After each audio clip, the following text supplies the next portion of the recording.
All right, in this video, we're going to do something different. Have a little bit of a prop. So, can you read that? Everyone is faking. Get married. Get married now. Everyone is faking. Get married now. Yeah, everyone is out here faking it. No one is truly out here thriving. I don't feel like anyone who is thriving is more than likely abusing that and making other people suffer while they're doing that. So, as a 23-year-old with multiple wives and multiple children, what is the plan? I will tell you in this class. But first, I will give you a little anecdote of what I'm starting to see in America. I have started to see how people are just struggling. No one owns anything. All the cars I see on the road when I'm driving are all owned by or by banks. No one truly owns anything. So, it's just a struggle out here. Let's write that down. No one owns. No one owns anything. Sad truth, but it is the truth. So, how do we fix that? We start by having ownership. You need to own your house. You need to own your car. You need to own your children. How do you do that? By first off, understanding that interest-based loans are never going to be an option for you from now on. Interest-based loans are the devil. They're just going to trap you. And if you pay them off for 5 years and then on the 6th year you miss a payment, they're going to take back whatever you have a loan on. So you need to accept that those loans are the devil. They're demonic. And you need to avoid them at all costs. Let's write that word down. Can you see that? Demonic. Avoid. Abort. If you're in the process of getting a loan like that, abort it.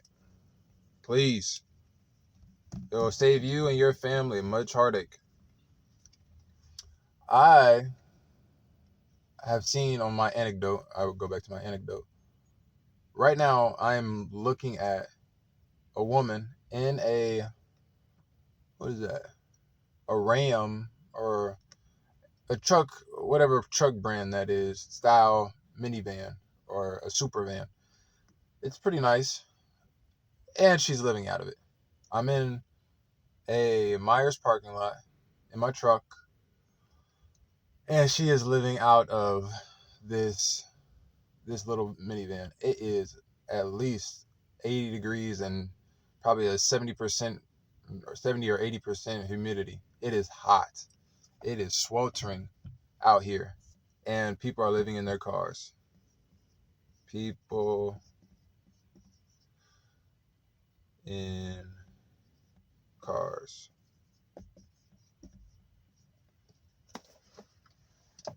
People in their cars.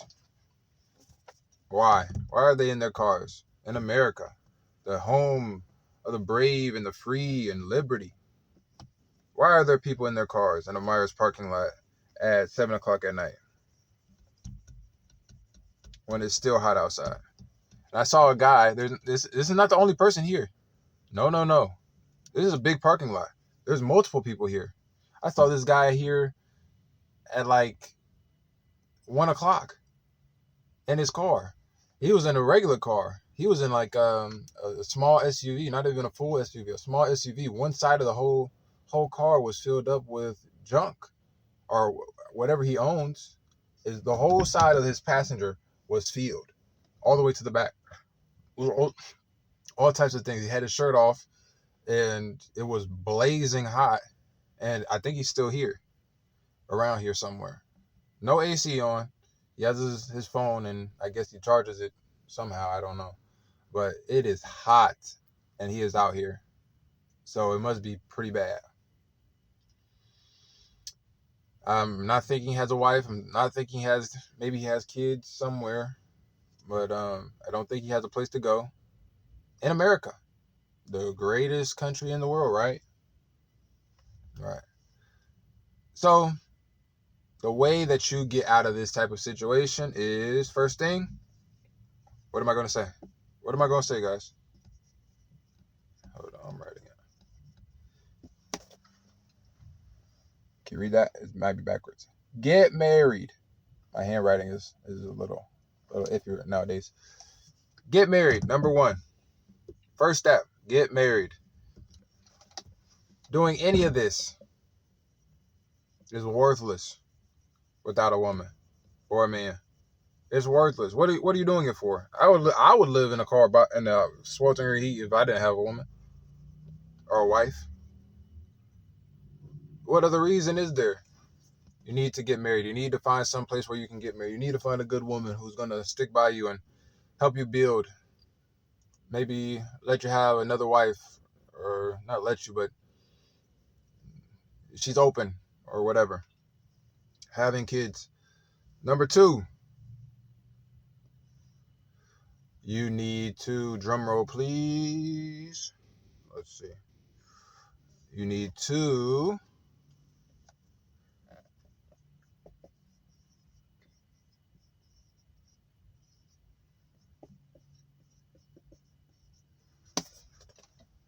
find a place to live. You need to find a place to live. Number two, finding a place to live for you and your wife is going to be essential after you get married. You get married first, then you go find a place to live. If your father allows that, maybe you should have a place to live before some type of income to come in. But if you don't have that, I would still recommend get married first. Get married. You have a responsibility now. You have that motivation to go and excel. Getting married is essential in becoming the best person you can be, the best man or woman. So get married. Then find a place to live. Thirdly, if you can't find a place to live or the society isn't working with you,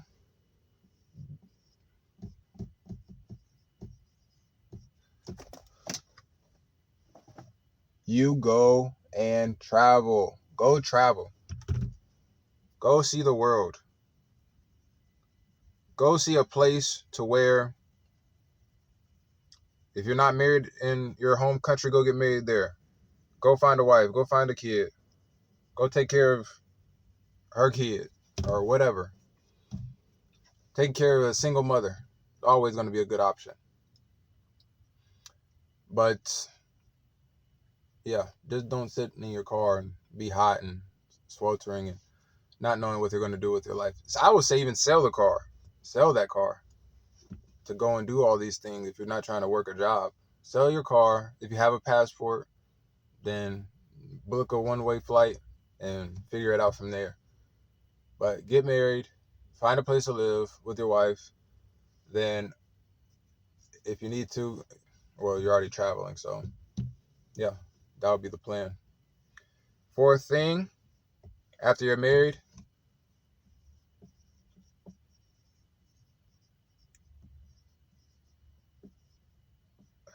let's see. After you're married, it says get married again.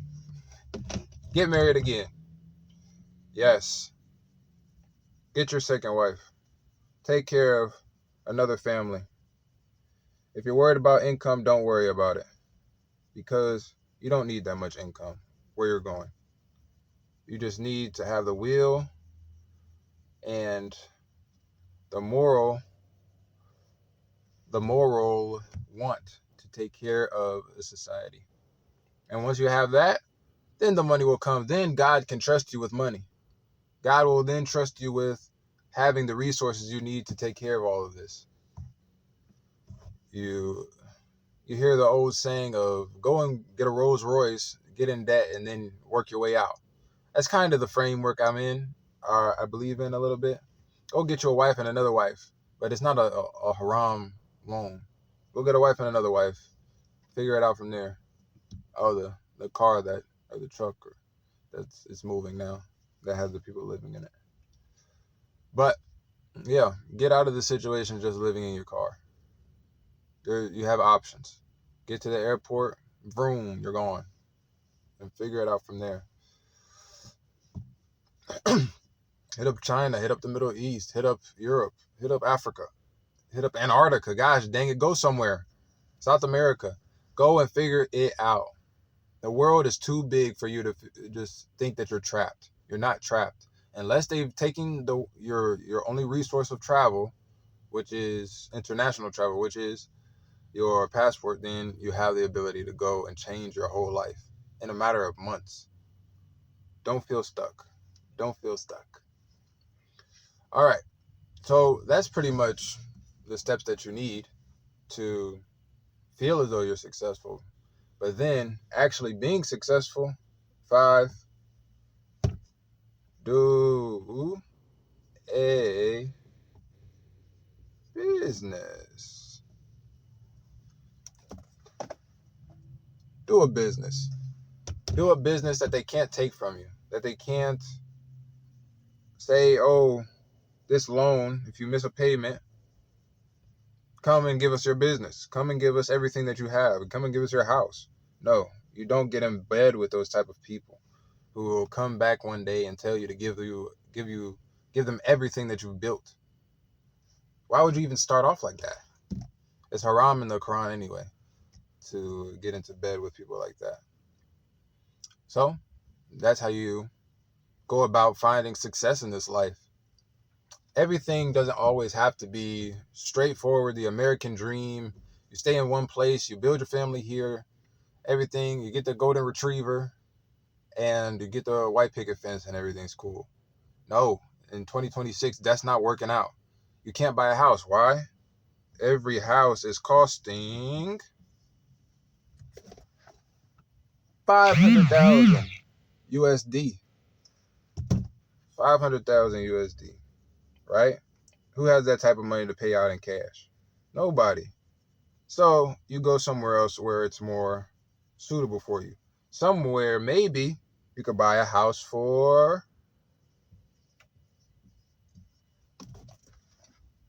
$50,000 USD. Maybe you can't pay it all out in one go. Okay. So then what do? You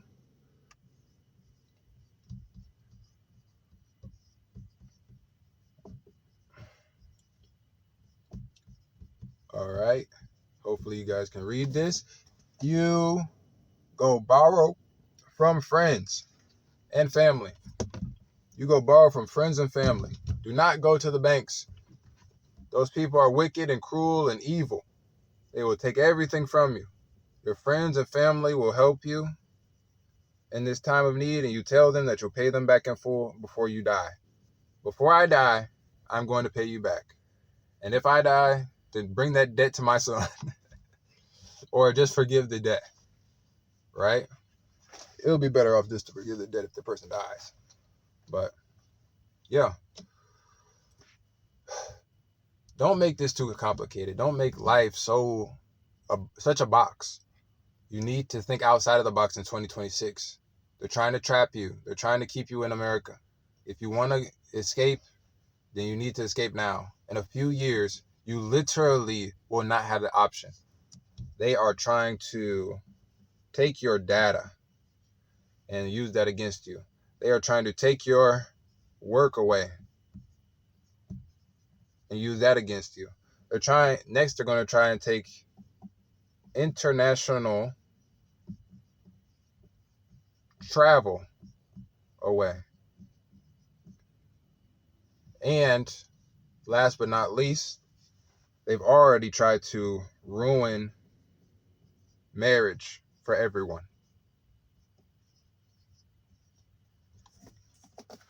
So they're going to use the data. They're going to use, they're taking your work away by using AI and robots. They're trying to say that the AI is going to take your job. They're going to then try and take away international travel, so you can't go anywhere. And you'll be stuck. Like I'm saying, by 2030, let's write that on here. 2030. 2030 is the year to remember, guys. 2030. That's the year when everything is going to hit the fan. All the stock market, all the bitcoins, all that garbage is going into dust. If you don't have assets, real assets, not the online stuff, and if you can't build an audience that'll give you some type of currency of food or shelter, and you haven't built up that type of community, then you're going to be cooked. You need to start all of this now. And what did I say? They've already ruined marriage. They've already made it a battle against the sexes to get married. Of course, they're trying to get you in a divorce as quickly and fast as possible to get you depressed and just depressed as a man. And as a woman, you'll feel as though there's no meaning in life after your marriage or get another marriage and another marriage. There's no meaning to it. All there is just taking money, and the money at the end of the day won't mean anything. I was thinking about it deeply. And I didn't understand how divorce would even happen in a situation where the wife was at home. If she didn't have to work, right? Let's think about it. If a wife didn't have to work, was at home every day with the kids, and did what the wife does, cooks and cleans, or maybe she's a little bit lazier and doesn't do any of that, and she just stays at home and waits for you to come home and you do your intimacy and everything's good. At least if she does that, then your house will be, I guess, kind of all right. Then why would she divorce you? Why divorce when not working?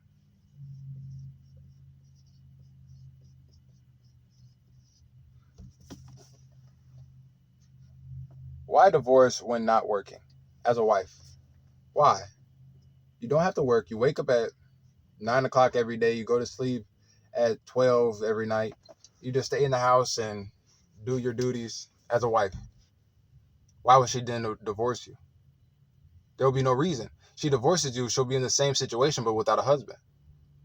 Okay, you divorce, now you have to pay her alimony or whatever, and you pay for her life and your kids. And what's the difference? She's still going to be alone for a certain period of time. Maybe she'll then go and find someone else to get married to. Who knows? Most likely in this life. But at the same time, if it doesn't really make that much sense. If she's at home every day, doesn't have to go work a job. If a woman had to go work a job and she was stressed out, had kids, had a life, and all this different stuff, then I could see her getting a divorce and wanting to get into a situation where she doesn't have to do that, where she can just stay in the house and relax all day. Maybe some women don't want that type of life. Okay, I understand.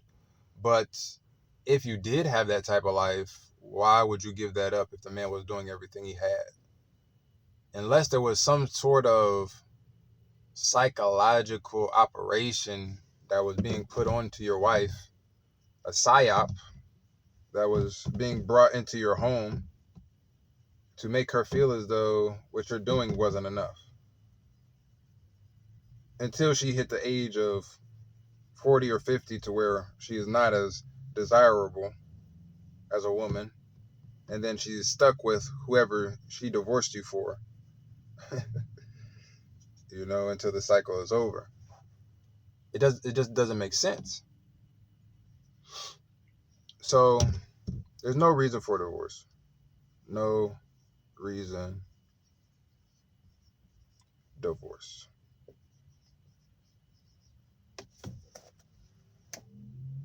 No reason divorce. Ever. For no reason, unless cheating. Everything else can be fixed, most likely. People make mistakes in life. You have to have thick skin as a husband to have a wife, and then to have multiple wives. You definitely have to have thick skin to deal with these problems and stay cool, calm, and collected and patient. You need much patience. Patience. That's a good word. Let's see if I spell it right. Patience.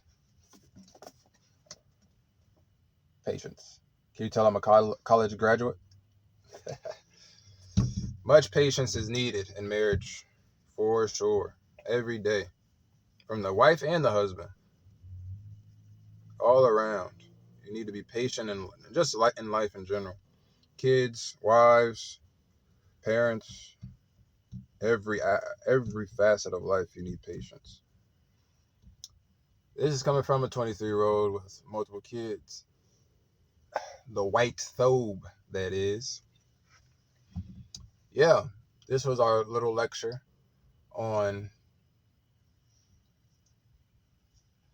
society just going to crap and how to fix your life and get away from all this bad and try and see the good. If you need help with that, if you need help with a plan on how to get your life together, on how to get the things that you want as a man or a woman, if you want someone to push you to get that second wife, if you want someone to push you to go and get married to a married man, if you want someone to push you to go and have more children than what they're trying to tell you of 1 or 2 kids, I'm that guy. If you need that guidance, just hit up my webinar next week and we'll talk about it. All right, guys. This is coming from a 23-year-old with multiple wives.